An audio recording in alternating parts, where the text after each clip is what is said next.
Nesse capítulo, vamos estudar um pouco sobre espectroscopia no infravermelho.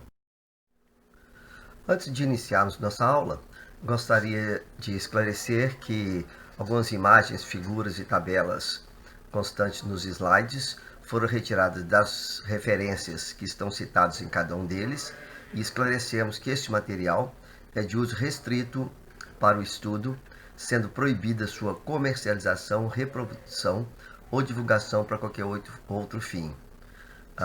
Os direitos autorais pertencem às respectivas editoras, cujas referências são citadas nessa aula.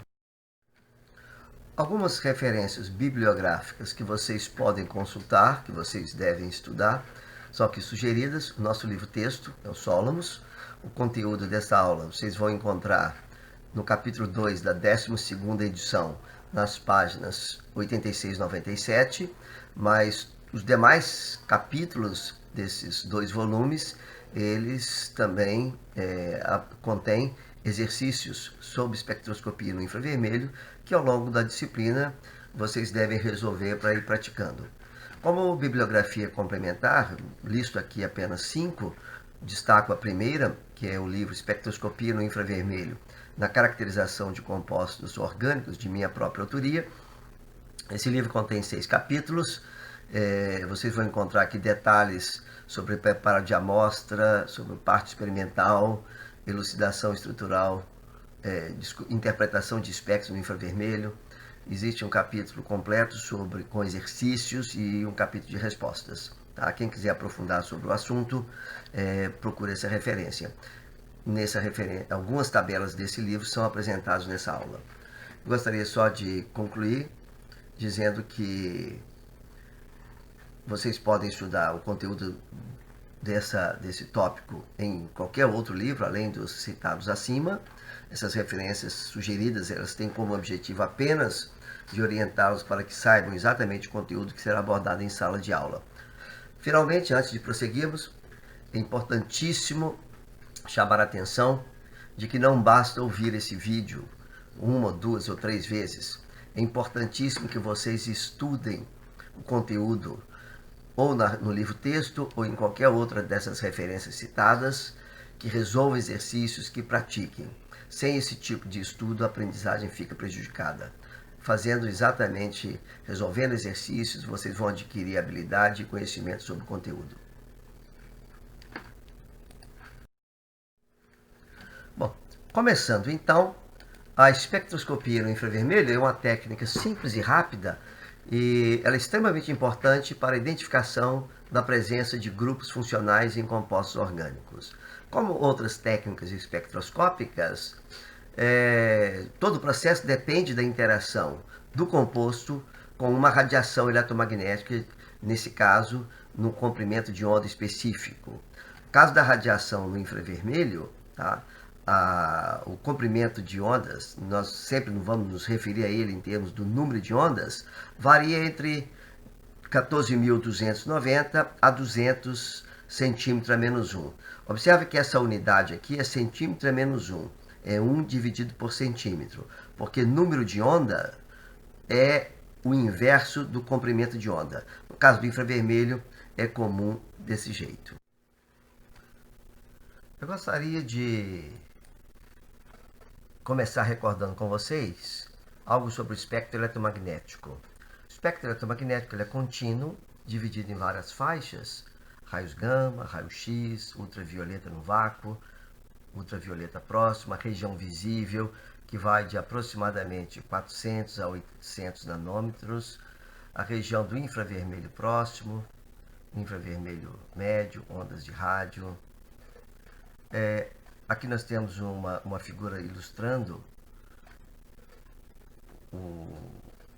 variação de comprimentos de onda de 400 a 800 nanômetros, que corresponde à região do visível. O infravermelho vem logo depois do vermelho. A natureza da radiação eletromagnética ela pode ser descrita por 2 teorias complementares, a teoria de ondas e a teoria corpuscular. A gente observa nessa figura aqui uma ilustração onde, na medida em que a onda caminha tá? Nós temos representado dois componentes. Componente que é um vetor relativo ao campo elétrico, que é em vermelho, você observa que ele aumenta, passa para o máximo, diminui, passa por zero, depois passa por um mínimo e aumenta novamente. E tem também o componente magnético, tá? Representado por essas linhas em azul, que tem o mesmo comportamento. Essa figura pode ser também representada de acordo com esse gráfico aqui, onde nós temos o componente elétrico perpendicular ao componente magnético, e a distância entre dois máximos de uma onda é chamada de comprimento de onda. Isso é um conceito bastante básico, apenas recordando para vocês porque vai ser importante. Considerando então uma radiação viajando no vácuo, a frequência correspondente ao número de ciclos por segundo ela é definida por essa equação 1.1, onde a frequência é a velocidade da luz dividido pelo comprimento de onda que nós já mostramos no slide anterior. Os espectroscopistas definiram uma quantidade denominada número de onda, que é proporcional à frequência. O número de onda, representado por ni barra, observe que é o mesmo símbolo da frequência, mas tem uma barra aqui, ela é igual ao inverso, ou seja, 1 dividido pelo comprimento de onda. A energia associada a uma radiação eletromagnética, que é algo importante que a gente saiba que o efeito que a radiação vai causar ao incidir sobre uma amostra depende da energia que ela carrega, é proporcional à sua frequência e é dada pela equação 1.3, ou seja, a energia é igual a H vezes a frequência, Hν. H é constante de Planck e igual a 6,6262 vezes 10 a menos 34 joules vezes segundo. Quando você combina a equação 1 com a equação 3, nós temos que E é igual a constante de Planck, velocidade da luz, dividido por lambda. Em outras palavras, quanto maior o comprimento de onda, menor a energia associada à radiação, uma vez que H e C são constantes. Quanto menor lambda, maior a energia. É importante que a gente saiba disso, pois como eu acabei de falar, o efeito que a radiação causa ao incidir sobre uma amostra depende da energia associada a ela. Essa tabela aqui, ela é uma maneira de representar aquela figura onde eu mostro os vários comprimentos de onda. Tá?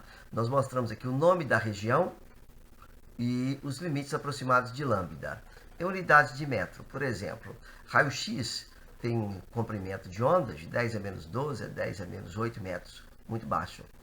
A região do visível que eu mencionei tem comprimento de onda de 4 vezes 10 a menos 7 a aproximadamente 7,8 vezes 10 a menos 7. Existe uma unidade usual, que é a que nós vamos usar. No caso do raio-x, a unidade usual é angstrom. No caso da região visível, a unidade usual é nanômetro. Os comprimentos de onda, radiação com comprimento de onda variando de 7,8 vezes 10 a menos 6 até 10 a menos 3, tá? É chamado de infravermelho, mas o infravermelho é dividido em 3 faixas. A faixa que nos interessa é a faixa que vai de 2,5 vezes 10 a menos 6 a aproximadamente 5 vezes 10 a menos 5 metros, que corresponde a 4.000 a 200 centímetros a menos 1. A unidade usual mais comum para o infravermelho a gente se refere a ela pelo número de onda, que é o inverso do comprimento de onda, como nós já comentamos. Para ilustrar então, quando a energia associada a uma radiação for igual à diferença de energia entre dois níveis eletrônicos, E1 e E2, ocorrerá a absorção. Tá? Imagine que você tem dois níveis eletrônicos, o nível E1, que é o mais baixa energia, o nível E2. A diferença entre esses dois níveis é ΔE. ΔE é igual a E2 menos E1, que é igual a HC sobre lambda.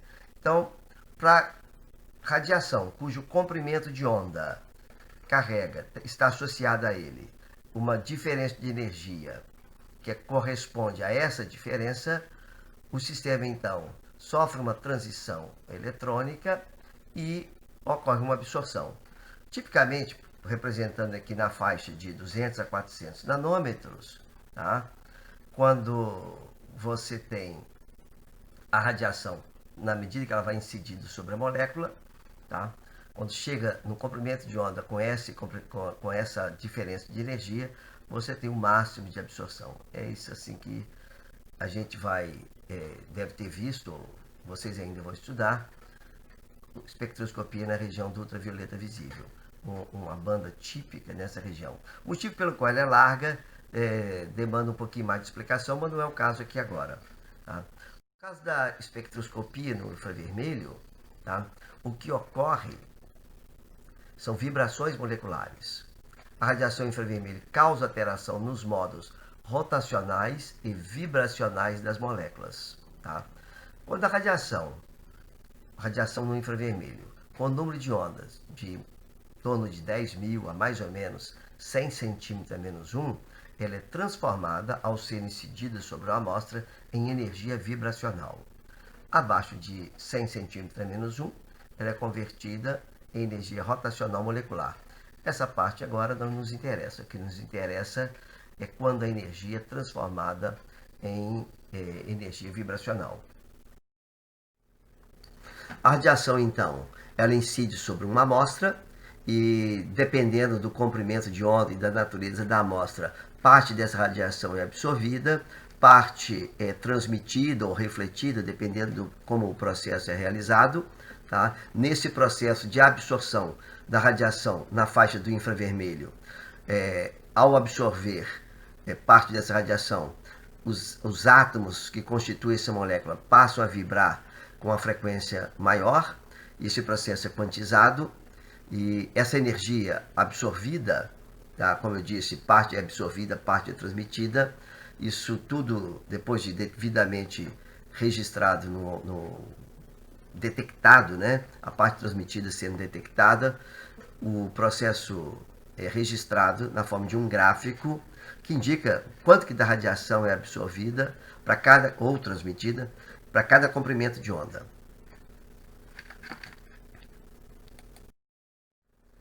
Aqui no caso nós temos um espectro no infravermelho típico e o gráfico ele é representado por duas escalas. Na escala horizontal nós representamos o número de ondas. Esse número de onda, aqui do lado você pode observar a equação. O número de onda é representado por esse símbolo ni barra é igual a 1 dividido por lambda, que é o comprimento de onda. Se lambda é dado em centímetros, o número de ondas é dado em centímetro a menos 1. E a faixa de número de ondas que é empregada para esses tipos de análise de compostos orgânicos vai de 4.000 a aproximadamente 500 centímetros a menos 1. Se você quiser analisar compostos organometálicos, essa análise deve ser conduzida até aproximadamente 200 centímetros a menos 1, onde nessa faixa de menor número de ondas é a faixa em que as ligações carbono-metal absorvem. No eixo vertical, nós podemos representar aqui, geralmente, a porcentagem de transmitância, ou seja, é a porcentagem de radiação que é transmitida. Essa porcentagem nada mais é do que a razão entre a energia que incide sobre a amostra e a energia transmitida. Você observa que o espectro ele tem um grande número de bandas de absorção. Nós vamos identificar e mostrar para vocês como interpretar essas bandas. Essa escala deveria ter aqui 100% de transmitância, e o motivo pelo qual ela começa em 60%, não vamos discutir aqui agora em detalhes. Falando um pouquinho sobre as vibrações moleculares, existe um modelo clássico para explicar essas vibrações. De acordo com esse modelo, uma molécula diatômica, ou seja, aquela formada apenas por dois átomos, ela pode ser comparada a um sistema formado por esferas de massa M1 e M2, representando os átomos. Essas esferas são unidas por uma ligação com propriedades parecidas com as de uma mola, cuja constante de força seja F. Vamos ver isso aqui um pouco mais de detalhe. Aqui nós temos um sistema massa M1, um átomo, massa M2, um outro átomo, e a ligação representada por uma mola. Tá? Os átomos podem se mover em relação ao outro, ocorrendo compressão ou estiramento da ligação. Estiramento é quando o comprimento da ligação aumenta. Você aplica uma força nessa direção e nesse sentido, e com isso você tem um aumento do comprimento da ligação. O contrário poderia ocorrer, você poderia comprimir e a ligação diminuiria de comprimento. A força necessária para você efetuar um aumento de quantidade x no comprimento da ligação é dada por essa equação, F é igual a menos Fx, onde esse F pequeno é a constante de força da ligação. A equação que relaciona, tá, derivada da lei de Hooke, que nós acabamos de mostrar, que relaciona o número de onda, que é o que nós vamos utilizar ao analisarmos espectro no infravermelho. Tá? A que relaciona o número de onda com constante de força e massa é essa equação aqui, 1.5. Ou seja, Ni barra é igual a 1 sobre 2 π c, que é a velocidade da luz, raiz quadrada da constante de força dividida pela massa reduzida do sistema. A massa reduzida é a massa 1 vezes a massa 2, dividido pela massa 1 mais a massa 2. Tá?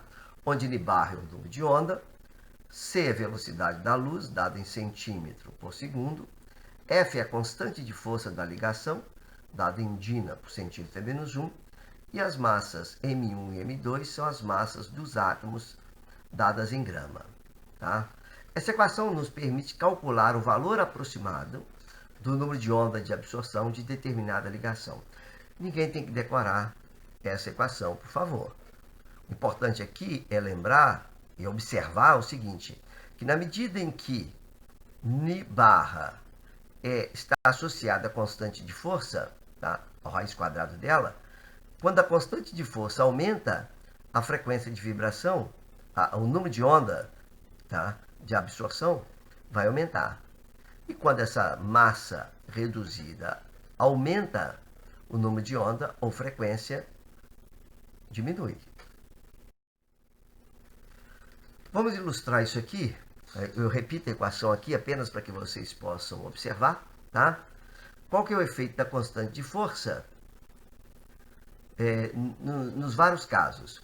Observe a ligação C≪C, C≪C e C≪C. Nos três casos, massa M1 e M2, M1 e M2 correspondem ao átomo de carbono. Então, essa massa reduzida para os três sistemas é mais ou menos a mesma. Tá? Mas se você olha a frequência, o número de onda de absorção dessas ligações, C≪C em torno de 2.150 centímetros a menos 1, C≪C um valor bem menor, em torno de 1.650, e C≪C bem menor, em torno de 1.200. Esses são valores médios ilustrativos. O número de onda ou a frequência de absorção de cada um desse tipo de ligação vai depender do sistema, do composto como um todo. Mas você observa que diminui. Diminui por quê? Diminui porque a constante de força diminui. Uma ligação C≪C é mais fraca que uma C≪C, que é mais fraca do que uma C≪C. Observe esse outro sistema, CH, CH, CH. As massas reduzidas também são iguais, ou muito parecidas, tá? Mas o número de onda, ou frequência de absorção, diminui de 3.300 para um alquino terminal, em torno de 3.080 para um alqueno, e em torno de 2.950 para um alcano. Observe que, nesses casos, você tem hibridação sp, hibridação sp2 para o carbono e sp3 para o carbono. Tá? Essas ligações CH, elas têm constantes de forças diferentes em função da natureza da hibridação do carbono. E isso é facilmente observável pelos valores das frequências ou número de onda de absorção no espectro, no infravermelho, de cada tipo de ligação. Tá? Esses valores eu chamo a atenção para vocês, que são valores médios. Nós vamos ver nos exemplos específicos que nós vamos encontrar ligações CH de carbono com hibridação sp3 em 2.850, 2.900, 2.990, varia. Nós vamos encontrar absorções de ligações CH com carbono sp2 de 3.010, de 3.020, 3.050, 3.090, varia, tá? No caso de carbonos de alquinos, essa variação ela é menos intensa, mas também ocorrerá variação. Eu vou falar um pouquinho mais sobre esses modos de vibrações moleculares, tá? Para moléculas poliatômicas com N átomos, nós ilustramos anteriormente com 2 átomos, mas você pode ter uma molécula com 3, 4, 5, N átomos. O número de graus de liberdade desse sistema é 3N, tá? Esses graus de liberdade, eles estão relacionados aos movimentos translacionais, aos movimentos rotacionais, aos movimentos vibracionais. Para uma molécula triatômica não linear, existem 3 modos translacionais, 3 rotacionais e 3 vibracionais. No caso da molécula de água, por exemplo. Para a molécula triatômica linear, os modos translacionais também são os mesmos 3. Mas tem apenas, a molécula sendo linear, apenas 2 modos rotacionais. Mas são 4 modos vibracionais. Um exemplo é a molécula do CO2. Eu vou esclarecer isso um pouquinho melhor. Observa bem. Imagina aqui, observa aqui a molécula de água. Molécula de água, representada por essas 2 esferas pequenas, representando os átomos de hidrogênio, e essa esfera maior, representando aqui o átomo de oxigênio. Então aqui você tem um sistema cartesiano, x, y, z. E no modo translacional, é o seguinte, a molécula pode transladar em direção ao eixo y, ela pode transladar em relação ao eixo x, e ela pode transladar em relação ao eixo z. No caso dos modos rotacionais, ela pode girar em torno do eixo y, ela pode rotar em torno do eixo z, e ela pode rodar em torno do eixo x. E os modos vibracionais? Os modos vibracionais são 3 nesse caso. Você tem um estiramento que nós denominamos de simétrico. É um estiramento quando as 2 ligações aumentam ao mesmo tempo, representado aqui por essa seta vindo para cá e essa seta vindo para cá, essa seta vindo naquela direção, ou seja, essas 2 ligações vão aumentar ao mesmo tempo. Quando as ligações aumentam ou diminuem, nós chamamos isso de forma igual, nós chamamos isso de estiramento simétrico.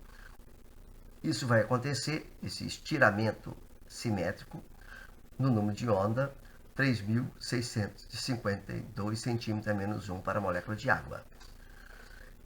Quando a radiação absorvida tem comprimento de onda, o número de onda 3.756 centímetros a menos 1, o que vai ocorrer é o seguinte, é um modo de estiramento assimétrico. Uma ligação encolhe enquanto a outra aumenta. Tá? Então a molécula de água ela já absorve 2 comprimentos de onda ou 2 números de onda bem específicos. Agora, quando a radiação de número de onda de 1.596 centímetros a menos 1 incide sobre a molécula de água, o que ocorre não é estiramento. O que ocorre é uma variação do ângulo entre os átomos de hidrogênio, oxigênio e hidrogênio. Esse ângulo diminui e esse ângulo aumenta. Quando esse tipo de vibração acontece, nós dissemos que está ocorrendo uma deformação angular. Então, nas deformações angulares, existe variação de ângulo apenas, e nos estiramentos, existe variação de comprimento das ligações. Bom, vamos resumir o que nós falamos aqui. com relação à absorção e tipos de vibrações. Em resumo, as ligações se comportam como pequenas molas. Para uma molécula não linear que tem N átomos, existem 3N-6 modos de vibração. Esse menos 6 é porque 3 modos são translacionais e 3 são rotacionais. O que nos interessa na espectroscopia no infravermelho são os modos vibracionais. Para moléculas muito grandes e com diferentes tipos de ligação, existem muitos modos vibracionais e os espectros geralmente são complexos. Essas vibrações moleculares, quando a ligação vibra, ela não vibra em qualquer frequência, apenas algumas frequências são permitidas, ou seja, essas frequências, esses modos vibracionais são quantizados, e as deformações axiais, também chamadas assim, são os estiramentos, são aqueles em que existem variação no comprimento da ligação, e as deformações angulares, que são aquelas deformações em que ocorrem mudanças nos ângulos das ligações. Os estiramentos podem ser simétricos ou assimétricos. E, ilustrando o que nós acabamos de falar com um slide agora, com animação, tá? O estiramento simétrico, tá? Por exemplo, considere um grupo CH2, para a gente ilustrar isso. Imagine esse composto A e o composto B. Os dois compostos têm 1, 2, 3, 4, 5 grupos CH2. Tanto faz no composto A quanto no composto B, ou qualquer um desses 5 grupos, a frequência de absorção ou o número de onda em que esse grupo CH2 vai absorver é mais ou menos o mesmo. Vai variar um pouco, tá? Mas mais ou menos o mesmo. Então, no modo de estiramento simétrico, você observa que as duas ligações estiram e são comprimidas ao mesmo tempo. O movimento aqui é simétrico. Tá? Você tem aqui que esse modo ocorre quando a radiação de número de onda em torno de 2.854 incide sobre a molécula. No modo de estiramento assimétrico, a gente observa que enquanto uma ligação encurta, a outra é aumentada. Esse modo de estiramento ocorre quando a radiação de número de onda, aproximadamente 2.928 cm-1, incide sobre a molécula. E, em resumo, quaisquer grupos CH2, independentemente da molécula onde ele estiver, eles vão ter dois modos vibracionais, simétrico e assimétrico, e esses valores de número de onda de absorção são em torno desses valores. Claro, mais ou menos 10 ou 20 cm-1 aqui em cada caso. Nós temos então ainda outros tipos de deformações aqui, em que observe que o ângulo entre os átomos de hidrogênio, carbono e hidrogênio, eles aumentam e diminuem. Quando a radiação de número de onda 14.465 incide sobre a molécula, esse mesmo grupo CH2 ele apresentará essa deformação angular, chamada deformação angular no plano, ou tesoura. Observe que esse movimento parece com tesoura. No caso de uma radiação de número de onda em torno de 720 cm-1 incidir sobre a molécula, que possui de 3 a 4 grupos CH2 ligados entre si, ou seja, CH2, CH2, CH2, existe um modo de deformação angular no plano, chamado geralmente de balanço, que resulta nessa absorção. Essa banda em torno de 720, de um modo geral, quando você tem um grande número de CH2 encadeados, geralmente aparecem duas bandas, aproximadamente do mesmo tamanho, em torno de 710, 720 cm-1. Nós temos ainda um outro tipo de deformação angular, se você imaginar que esses ângulos entre o carbono e esse plano aqui do papel, do quadro, você observa que esses átomos de hidrogênio eles vêm para frente e vão para trás. Essa deformação angular ela ocorre quando a radiação na faixa de número de ondas de 1350 a 1150 incide sobre a molécula. Essa é denominada de torção. Você pode observar que existe uma outra parecida, mas agora enquanto um átomo vem para frente, o outro vai para trás do quadro. Mais ou menos da mesma faixa, é a chamada de sacudida. Notem que apenas para o grupo CH2 nós indicamos 2 estiramentos, simétrico e assimétrico, e 4 deformações angulares. Ou seja, no caso do espectro no infravermelho, para uma molécula até relativamente simples, nós vamos observar um grande número de bandas de absorção. O importante é nós sabermos quais dessas bandas, de fato, vão fornecer informações relevantes para a identificação da estrutura de composto. Isso nós faremos ao longo dessa aula. Nós vimos até aqui que a radiação infravermelha, ao ser absorvida por um composto orgânico, esse processo de interação pode resultar em alteração de modos vibracionais, denominados de estiramento e deformação angular, e dando origem a um grande número de bandas. A grande importância da espectroscopia no infravermelho é que os grupos funcionais, eles vibram da origem a bandas de absorção em número de onda ou frequência bem característico. Por exemplo, uma carbonila, grupo C-O, de um aldeído ou de uma cetona, vão dar bandas mais ou menos na mesma região. Então, a interpretação do espectro de infravermelho vai se basear na análise do espectro e na verificação da ausência ou da presença de bandas, dessas bandas de absorção. Ou seja, cada grupo vai absorver numa frequência específica.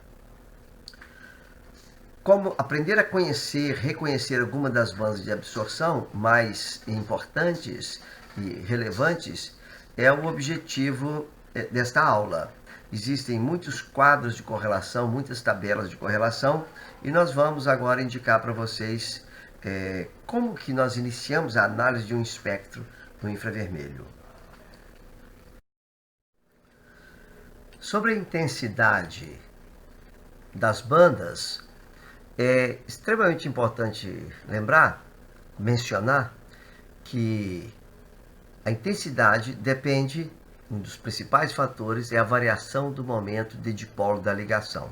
Então, grupos polares como C-O, ou seja, carbonila, ou OH, são grupos que têm um momento de dipolo significativo. Esses grupos vão resultar em bandas com uma absorção intensa. Isso porque o processo de absorção da radiação infravermelha envolve a interação entre o dipolo elétrico da molécula com o componente elétrico da radiação eletromagnética. Grupos, por exemplo, como um alqueno terminal, em que essa variação de momento de dipolo, quando essa ligação estira, por exemplo, você tem pouca variação de momento de dipolo, ao contrário dessa. Porque o momento de dipolo, lembrando, ele é igual ao produto da carga pela distância entre os átomos. Se a ligação estira, a distância aumenta, então o dipolo aumenta. Se ela encolhe, a distância diminui, o dipolo diminui. Então você tem uma variação de dipolo aqui. Nesse caso aqui, você vai ter bandas de absorção fraca, aqui está muito fraca ou fraca, tá? Agora, quando você tem um composto simétrico como este cá, se houver o estiramento dessa ligação, se ela ficar maior ou menor, isso não vai resultar em variação de momento de dipolo. Não tendo momento de dipolo, não interage com a radiação no infravermelho, então não vão se observar nenhuma banda. Esse é um dos principais fatores.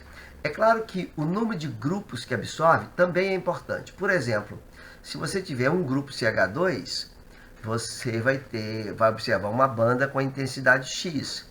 Mas se a molécula tiver, por exemplo, 2 grupos CH2, a intensidade da banda vai ser 2 vezes maior, 2x. Então é importante chamar atenção para esses dois aspectos.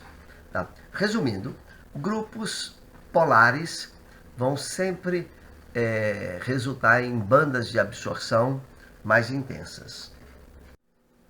Vamos mostrar um pouco agora como nós vamos iniciar a análise de um espectro no infravermelho.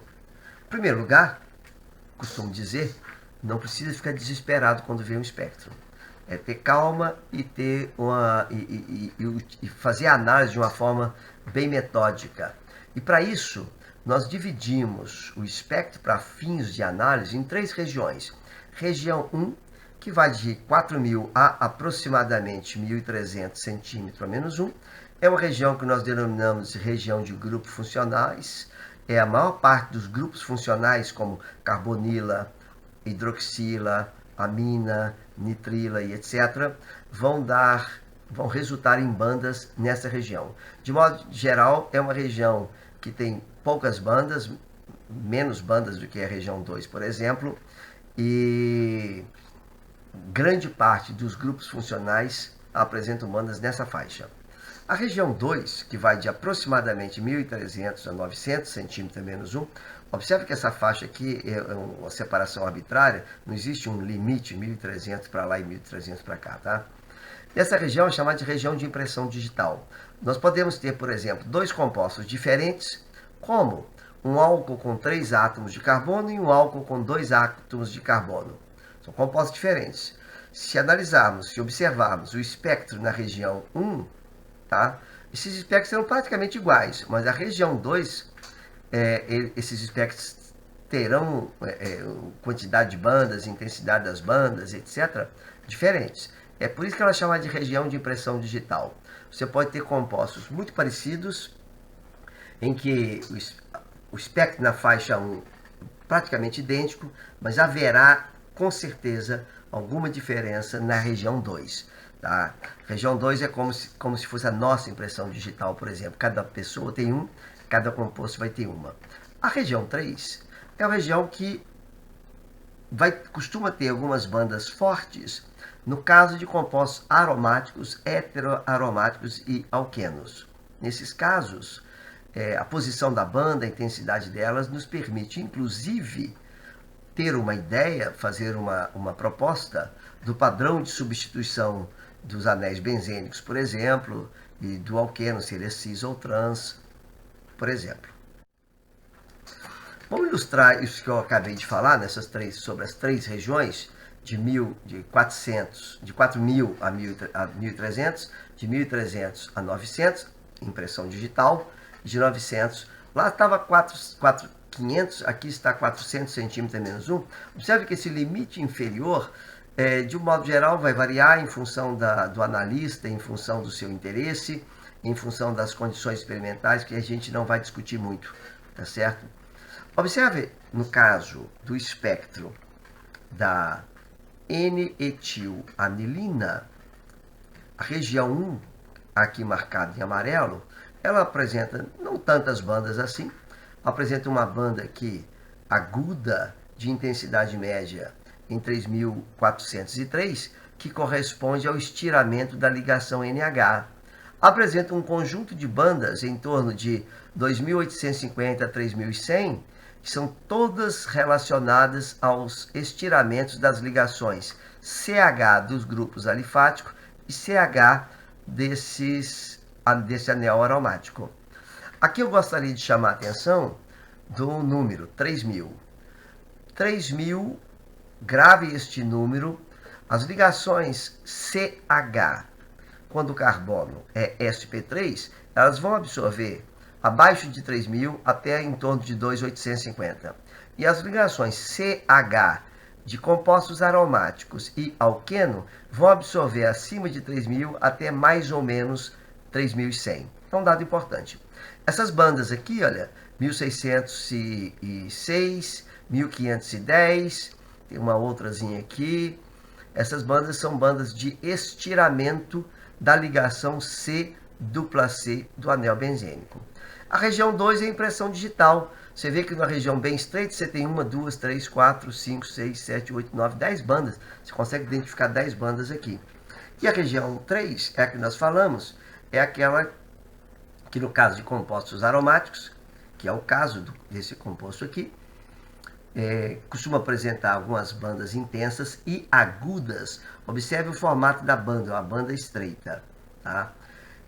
Nós vamos, a partir de agora, começar a analisar os espectros de alguns compostos e mostrar para vocês como que essa análise é feita. Para isso, eu apresento aqui um fluxograma, vou dizer assim, um fluxograma, em que eu peguei aquela região 1, que eu havia colocado de 1.300 até 4.000, eu vou subdividir essa região larga agora em regiões menores.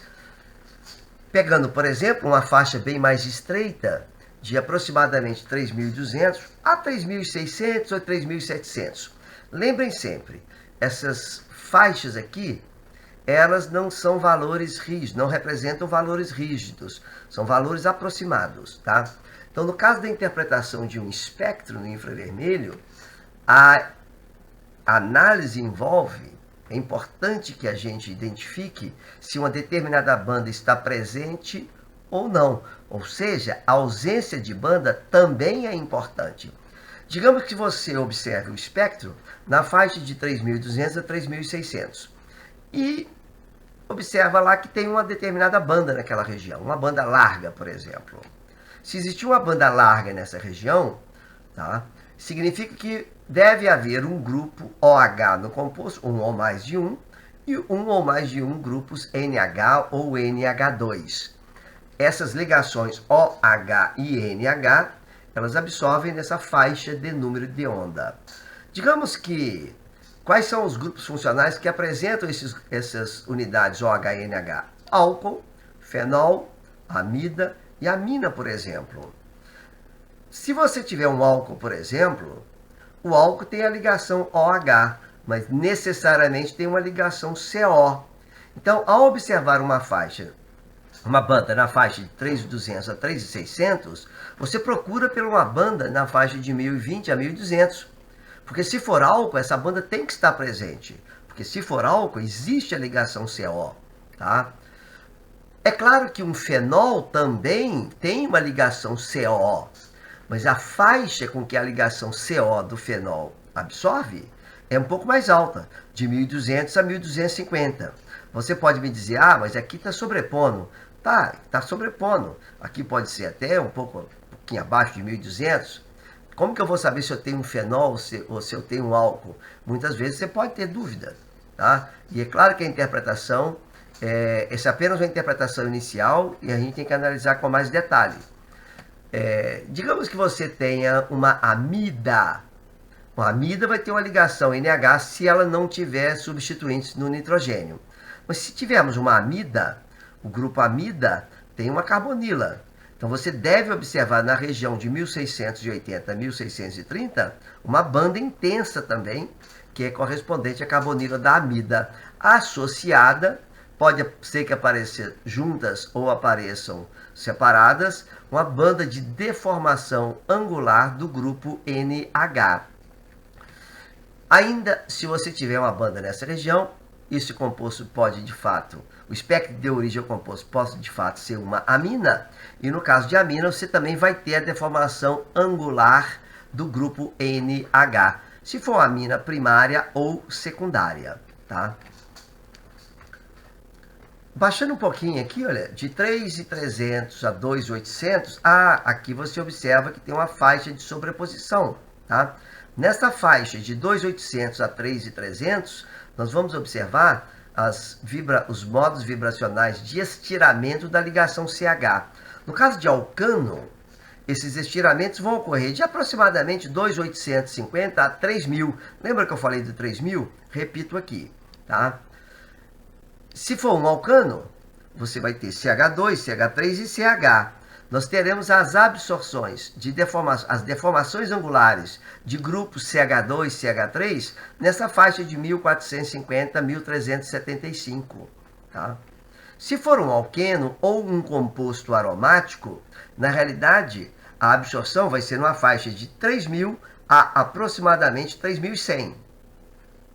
E nós teremos as deformações angulares fora do plano do anel das ligações CH de carbono sp2 na faixa de 1.000 a 650. Lembra que eu falei de 900 a 500, mais ou menos? Então chama atenção que eu estou falando de faixas. Não tentem ficar decorando esses números, que eles não são absolutos. São faixas e é importante que a gente saiba dessas faixas. Caso a gente tenha uma absorção em torno de 3.300, é porque nós temos um grupo CH de um alquino terminal, tá? Então eu chamei a atenção que eu estou com uma faixa de 2.800 a 3.300, mas repito para vocês, alcano vai absorver de aproximadamente 2.850 a 3.000, em torno de 3.010, acima de 3.000 um pouquinho, a 3.100 aproximadamente, e aqui em torno de 3.300. No caso de alquino, nós teremos uma ligação C-tríplice-C, que vai dar uma banda em torno de 2.250 a 2.100. Tá? E onde que aparece, então, o C-dupla-C de alqueno diaromático? Nós vamos ver mais adiante. Se a gente observar agora a região de 2.100 a 2.600, de modo geral, na maior parte dos espectros, essa região vai aparecer praticamente sem banda alguma, mas caso exista na molécula, no composto, uma ligação C-tríplice-C, uma C-tríplice-N ou um grupo SH, nós teremos uma absorção aqui. No caso de alquino, se for terminal, você necessariamente deve observar uma banda aguda intensa na região de 3.300. No caso de nitrila, não tem nenhuma outra banda para se comprovar. E no caso de tiol, você deve observar uma banda na região de 600 a 800, que é uma banda de deformação angular dessa ligação CS, e é uma região que também deve apresentar, por exemplo, as bandas lá de aromático, de alqueno. Então, muitas vezes, ela não tem grande valor diagnóstico, mas se você desconfia que é um tiol, alguma banda nessa região você deve ter que observar. Se nós pegamos agora a faixa de 1.610 para 1.850, isso aqui é uma faixa larga. É uma faixa em que os grupos carbonila C-O absorvem, tá? Quais grupos funcionais apresentam a ligação C-O? O ácido carboxílico, aldeído, anidrido tem duas carbonilas, amida tem uma, cetona, éster, haleto de ácido, sal de ácido carboxílico. Cada um desses grupos funcionais vai ter pelo menos uma carbonila. No caso de anidrido, ele tem duas. Então, vai dar uma banda nessa região. Tá? Quando nós estudarmos os capítulos correspondentes a esses grupos funcionais, nós vamos ver, e mais adiante também vamos verificar isso, que esses grupos funcionais eles apresentam valores, número de onda de absorção em faixas bem mais estreitas do que essa ampla faixa. Essa ampla faixa engloba todos eles. Só para ilustrar, uma cetona alifática, por exemplo, cadeia aberta, ela vai dar uma banda em torno de 1.715. Já um éster, em torno de 1.740, por exemplo. Tá? Mas voltamos aqui. Digamos que você tem um ácido carboxílico. O ácido carboxílico ele tem um grupo OH. Então ele também vai dar uma banda de estiramento, correspondente ao estiramento da ligação OH. Mas nesse caso, como os ácidos carboxílicos, eles fazem associação por meio de ligação de hidrogênio, e essas ligações são muito fortes, e disso resulta um alargamento muito grande nessa banda de absorção. Vai uma banda de aproximadamente 2.500 até 3.300, 3.400 centímetros a menos 1. No caso de aldeído, existe aqui uma ligação CH, que é o CH do carbono que está ligado à carbonila. Tá? Esse ligação CH vai resultar em duas bandas de intensidade aproximadamente iguais, média para fraca, em torno de 2.820 a 2.720 centímetros a menos 1. Então, observa bem. Você verifica que o espectro tem uma banda em torno de 1.720. Poxa, poderia ser um aldeído ou uma cetona. Mas se tem essa banda, duas bandas, em 2.820 e 2.720, de mais ou menos o mesmo tamanho, definitivamente você tem um aldeído. Em outras palavras, nesse fluxograma que eu estou mostrando para vocês, eu observo a presença de uma banda e procuro por uma segunda banda para corroborar a existência da primeira, para corroborar a existência do grupo funcional, desculpe, que dá origem à primeira banda. Tá? Se tem uma banda em 1720, por exemplo, e não tem a banda em 2800, 2700, é porque esse composto deve se tratar provavelmente de uma cetona. Claro que poderia eventualmente ser um éster, mas se fosse um éster, você deveria ter uma banda muito forte em torno de 1300 e 1050, tá certo? Então, essas bandas de carbonila geralmente são as mais intensas nos espectros de quaisquer um desses grupos funcionais. No caso de analisarmos a região de aproximadamente 1500 a 1650, pode ser até em torno de 1680, tá? Se houver alguma banda nessa região, isso é indicativo de que deve existir no composto uma ou mais ligações C-C, C-N, N-O. N-O pode ser um grupo nitro ou nitroso, que consequentemente você deve observar uma banda em torno de 920 a 850 centímetros a menos 1. No caso de C-C, nós podemos ter um alqueno. Se for um alqueno, você deve procurar pela banda de deformação angular, fora do plano, na faixa de 650 a 1000, aproximadamente, centímetro a menos 1. Uma ou mais bandas, dependendo do padrão de substituição do alqueno. Caso de um composto aromático, derivado de benzeno, por exemplo, naftaleno, você vai observar na faixa de mais ou menos 1600, 1620, bem menor do que no caso de alqueno, uma ou várias bandas agudas de intensidade variável, certo? E você deve também procurar pelas bandas de deformação angular na faixa de 650 a 1000. Ou seja, você observando aqui, parece que essas regiões são mais ou menos as mesmas, então deve ser difícil identificar entre um alqueno e um aromático. Com prática é possível identificar porque existem diferenças marcantes entre alqueno e aromático, que nós vamos ver na medida que a gente for estudando mais sobre o assunto. Tá? Ainda nessa região, as iminas apresentam banda, mas se for uma imina, e se essa imina tiver um grupo NH, você deve procurar por uma banda também nessa faixa de 3.300 a 3.400. Aqui nós estamos mais ou menos na região de impressão digital.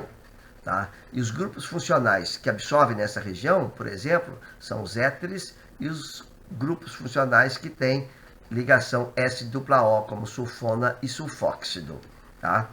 Embora esteja na região de grupo de impressão digital, essas bandas geralmente são mais largas e mais fortes do que as outras bandas que comumente aparecem nessa região.